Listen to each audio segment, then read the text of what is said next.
தீர்மானம் 2. கொள்கை எதிரிகள் மற்றும் பிளவுவாத சக்திகளுடன் என்றைக்கும் நேரடியாகவோ மறைமுகமாகவோ கூட்டணி இல்லை.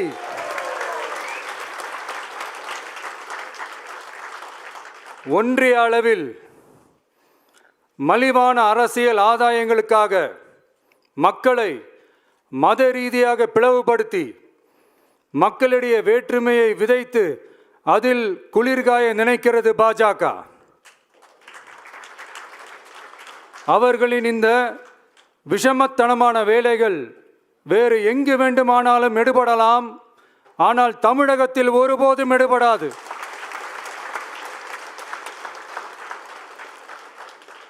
சமூக நீதியும் நல்லிணக்கமும் சகோதரத்துவமும் சமத்துவமும் ஆழமாய் வேரூன்றிய மண் இந்த தமிழ்நாட்டு மண். எனவே இங்கு தந்தை பெரியாரை அவமதித்தோ அறிஞர் அண்ணாவை அவதூறுக்கு உள்ளாக்கியோ அல்லது தமிழ்நாட்டின் மதிப்பிற்குரிய தலைவர்களை வைத்தோ அரசியல் செய்ய நினைத்தால் அதில் பாஜக ஒருபோதும் வெற்றி பெறவே இயலாது.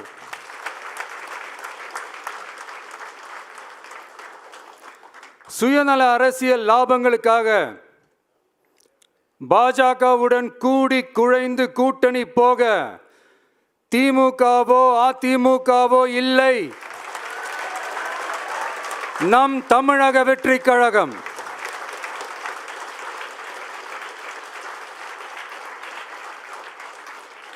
கொள்கை எதிரிகள் மற்றும் பிளவுவாத சக்திகளுடன் என்றைக்கும் நேரடியாகவோ மறைமுகமாகவோ கூட்டணி இல்லை என்பதில் தமிழக வெற்றி கழகம் மிக உறுதியாக இருக்கிறது.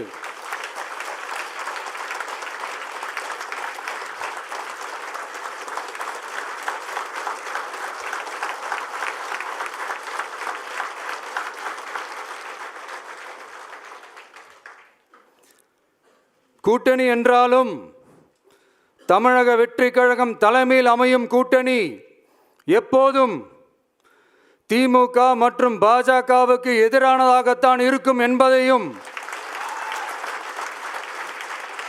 அதில் சமரசம் என்ற பேச்சுக்கே இடமில்லை என்பதையும் உறுதிப்பட செயற்குழு வாயிலாக தெரிவித்துக் கொள்கிறோம்.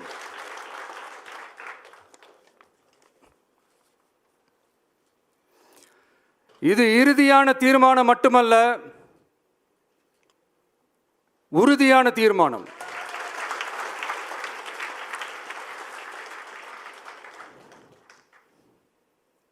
தீர்மானம் 1.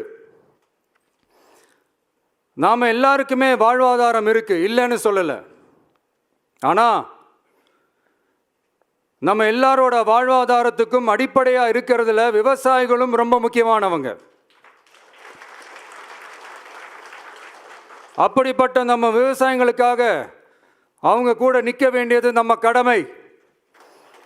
அந்த கடமையை நாம சரியா செஞ்சே ஆகணும். கண்டிப்பா நாம விவசாயிகள் பக்கம் எப்பவும் நிற்போம் நிற்போம் நிற்போம், நின்னே தீருவோம். பரந்தூர் விமான நிலைய பிரச்சனை தொடர்பா தமிழ்நாடு முதலமைச்சர் மாண்புமிகு திரு மு.க. ஸ்டாலின் அவர்களுக்கு ஒரு கடிதம் எழுதியிருக்கிறோம். அதை நான் இங்கே கொஞ்சம் படித்து காட்டுறேன். மாண்புமிகு தமிழ்நாடு முதலமைச்சர் அவர்களுக்கு வணக்கம். பரந்தூர் பகுதியில் விவசாய நிலங்களை அழிச்சிட்டு புது ஏர்போர்ட் கட்டுறதுக்கு எதிர்ப்பு தெரிவித்து அந்த பகுதியில் இருக்கிற பொதுமக்களும் விவசாயிகளும் வருஷ கணக்காக போராடிக்கிட்டு இருக்கிறாங்க.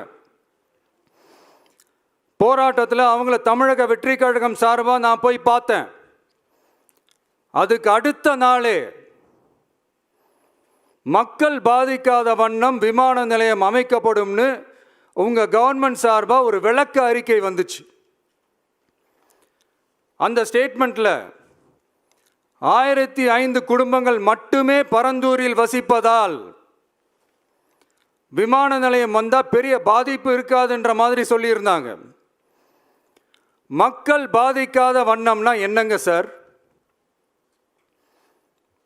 ஒன்று அந்த இடத்துல ஏர்போர்ட் வருதுன்னு சொல்லணும், இல்லை அந்த இடத்துல ஏர்போர்ட் வராதுன்னு சொல்லணும். ரெண்டுமே அந்த அறிக்கையில் இல்லை. வெறும் 1005 குடும்பங்கள்னா உங்களுக்கு அவ்வளவு சாதாரணமா போச்சா சிஎம் சார்?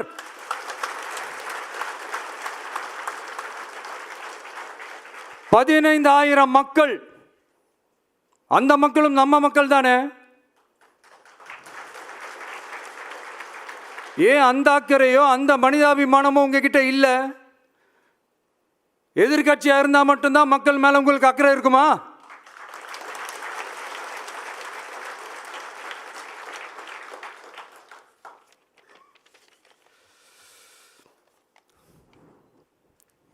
நூற்றுக்கணக்கான ஏக்கர் விவசாய நிலங்களை, மிகப்பெரிய நீர்நிலைகளை, ஆயிரக்கணக்கான வீடுகளை, அவங்களோட வாழ்வாதாரத்தை அழிச்சிட்டு அந்த இடத்துல தான் ஏர்போர்ட் கட்டியே ஆகணும்னு என்ன சார் அவசியம் இருக்கு?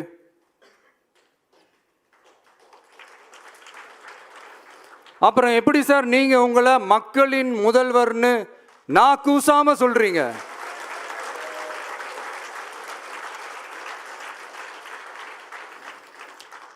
இதுல வேற உங்களுக்கும் இந்த பரந்தூர் ஏர்போர்ட் கட்டுற பிரச்சனைக்கும் சம்பந்தமே இல்லாத மாதிரி வேற காட்டிக்கிறீங்க. ஆனா ஏர்போர்ட்டுக்காக பரந்தூரை பரிந்துரை செஞ்சது உங்க கவர்மெண்ட் தான்னு ஒன்றிய விமான போக்குவரத்து துறை அமைச்சர் சில மாதங்களுக்கு முன்னாடி சென்னை வந்திருந்தப்போ சொன்னார். அதுக்கும் உங்ககிட்ட இருந்த எந்த பதிலும் இல்லை. இந்த சூழ்நிலையில் பரந்தூர் விமான நிலைய பணிகளுக்காக விவசாய நிலங்களை கையகப்படுத்த கடந்த 25/6/2025 அன்னைக்கு உங்க கவர்மெண்ட் தான் அரசாணை பிறப்பிச்சிருக்கு. விமான நிலையம் அமைக்கிறதையே ஏற்க மாட்டோம்னு வருஷக்கணக்காக போராடுற மக்களோட நிலங்களையும் சேர்த்தே கையகப்படுத்த அந்த ஆணை பிறப்பிக்கப்பட்டிருக்கு. விவசாயிகளோட கண்ணீரை துடைக்க வேண்டிய தமிழ்நாடு அரசு அவங்களோட கண்ணில் குத்துறதாகவே இருக்கு இந்த ஜீவோ. இதெல்லாம் உங்களுக்கு தெரிஞ்சுதான் நடக்குதா, உங்க ஒப்புதலோடு தான் நடக்குதா தெரியல, பதிலும் தெரியல. பரந்தூர் மக்களை இது வரைக்கும் நீங்க ஏன் சந்திக்கலன்னு கேட்டா அதுக்கும் பதில் இல்லை.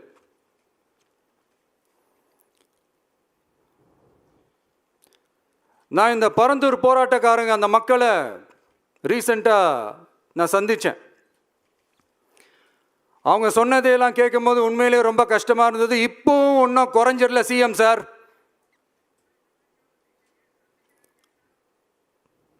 சாதி மதம் கடந்து தங்களோட குடியிருப்புகளை, விவசாய பூமியை, வாழ்வாதாரத்தை, நீர்நிலைகளை காப்பாற்ற ஒன்னா நின்று போராடிக்கிட்டு இருக்கிற பரந்தூர் பகுதி விவசாய பெருங்குடி மக்களை தயவு செஞ்சு நீங்க நேரில் சந்திச்சு பேசுங்க.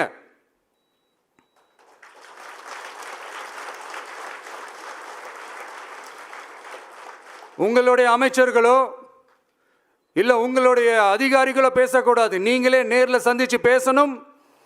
அந்த இடத்துல விமான நிலையம் வராதுன்ற உத்தரவாதத்தை அவங்களுக்கு நீங்க கொடுக்கணும்.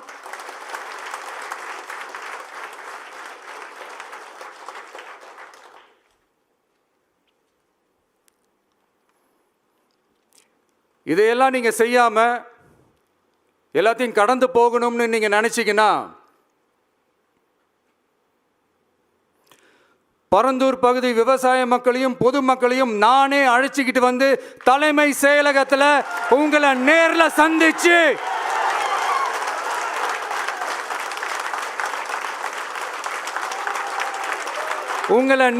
சந்திச்சு முறையிடுற நிலைமை உண்டாகும். அப்படி ஒரு சூழலை நீங்க உருவாக்க மாட்டீங்கன்னு நான் நம்புறேன். அதையும் மீறி அப்படி ஒரு சூழல் வந்துச்சுன்னா நான் ஃபேஸ் பண்ண தயாரா இருக்கேன்.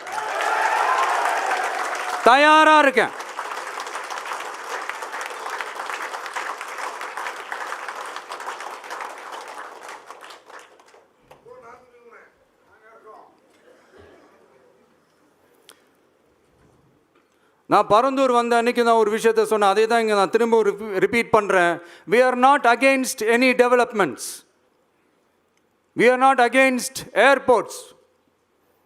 அந்த லொகேஷன் தான் தப்புன்னு சொல்கிறோம்.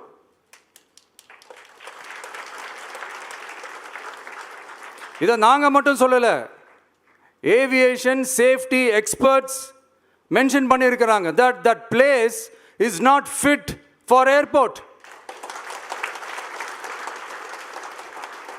பைலட்ஸ் அங்கே ஏர்கிராஃப்டை லேண்ட் பண்ணுறதுக்கு they might face a lot of problemsன்றது கூட அதில் மென்ஷன் பண்ணியிருக்கிறாங்க. அது மட்டும் இல்லை, அந்த வாட்டர் பாடிஸை அழித்து அதுக்கு மேலே ஏர்போர்ட், அந்த பில்டிங்ஸ், அந்த ரன்வேஸ், இதெல்லாம் வந்ததுக்கு அப்புறம் ஒரு மழைக்காலமோ இல்லை ஒரு floods டைம்லையோ the whole Chennai city will be flooded. இதையும் அதில் மென்ஷன் பண்ணியிருக்கிறாங்க.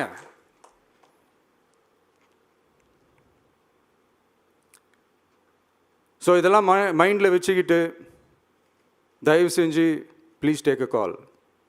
தேங்க்யூ. நன்றி, வணக்கம்.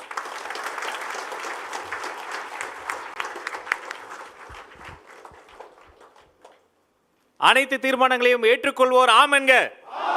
ஒருமனதாக அனைத்து தீர்மானங்களும் நிறைவேற்றப்பட்டது. வெற்றி தளபதி, வெற்றி தலைவர். நன்றி. அனைவரும் அமரலாம்.